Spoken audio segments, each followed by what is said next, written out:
Hello, hello, hello mga lods mga idol, magandang morning. Ayan, todits po muling nandirito.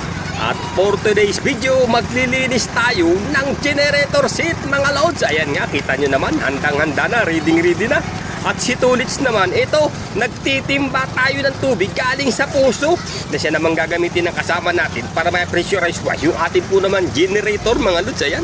Kunting kimbot, kunting timba-timba ng ating puso para naman maipon natin ang ating tubig natin gagamitin. Ayan mga lods, ginagamitan natin ng pressure washer yung ating genset dahil sa nagtutong na mga lods, yung sobrang tagal ng dumi pa na hindi na nagagalaw.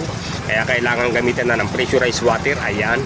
At tayo nga yung natukang tagatimba ng tubig. Pero ganun pa man, tuloy lamang tayo. Trabaho din yan mga lods. Ayan. At kung nakarating nga kayo sa bahaging ito ng ating video, ay maraming salamat sa inyong panonood. Hanggang dito na lamang. Hanggang sa muli mga lods. Ingat tayo lagi. Hello mga lods. Magandang araw. Tulits po. Ayan. Isang mainit na umaga nga sa ating lahat mga lods. Ayan. Nakikita niyo ba lods yung nasa likuran ko? Yan, yung tao na yan na nakasabit sa building. Ayan, wala lang naman lods. Nais ko lang ipakita sa inyo na ano man ang ating trabaho ay dapat nating mahalin at pakaingatan. Siyempre, mahalin din natin ang ating buhay. Dahil totoong napakahirap mga lods na kumita ng salapi sa panahon ngayon. Imaginein mo yan mga lods. Maghapon yan na nakabitin ng tao na yan. Kung maghapon kami gumagawa dito sa aming yarda, yung tao naman na yan ay maghapon siyang nakabitin dyan.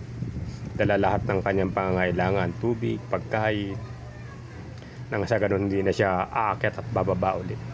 Kaya mga lods, mga idol, yan talaga ang katotohanan na napakahirap kitain ng pera sa Pilipinas na napakabilis namang gastusin na yan.